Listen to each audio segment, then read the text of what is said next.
नमस्कार, आवाज इंडिया में आप सभी का स्वागत है। मैं हूं सीमा। राज्य के उप मुख्यमंत्री और शिवसेना के मुखिया एकनाथ शिंदे की ओर से उद्धव ठाकरे पर शिंदे के दिए गए बयान पर संजय राउत ने कहा है कि शिंदे भी वो जो भी बोलते हैं उन्हें लिख कर दिया जाता है और वो वही बोलते हैं। राउत ने आगे शिंदे को लेकर ये भी कहा कि वो एकनाथ शिंदे को अच्छे से जानते हैं। कभी शिंदे दोस्त थे, एक समय में वह और मैं बहुत करीब थे। शिंदे को इशारा करते हुए राउत ने आगे ये भी कहा कि अपना ख्याल रखे, बीजेपी कब आपकी रस्सी जला देगी आपको पता भी नहीं चलेगा।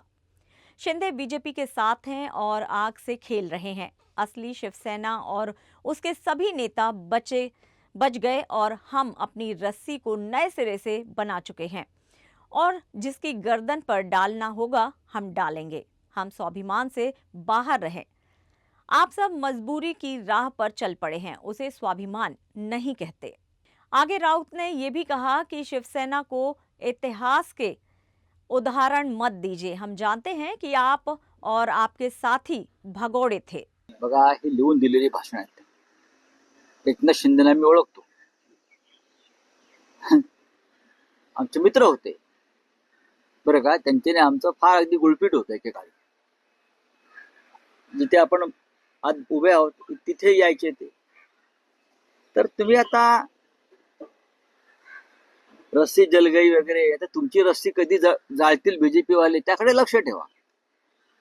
तुम्ही भाजप बरोबर आहात, तुम्ही आगीशी खेळताय. आम्ही वाचलोय. आमची रस्सी पुन्हा नव्याने आम्ही वळू आणि त्याचा फासही करू. कोणाच्या गळ्यात टाकायचं आहे ते टाकू. आम्ही स्वाभिमानाने बाहेर राहिलो. तुम्ही सगळे ज्या लाचारीच्या मार्गाने चाललेला आहात त्याला स्वाभिमान म्हणत नाही. रस्सी जल गई, हौस से गई बुंद से आई, हे ठीक आहे. इतिहासातले दाखले आम्हाला देऊ नका एकनाथजी. आम्ही तुम्हालाही ओळखतो आणि तुमच्या बरोबरच्या तुमच्या सहकार्याने ओळखतो.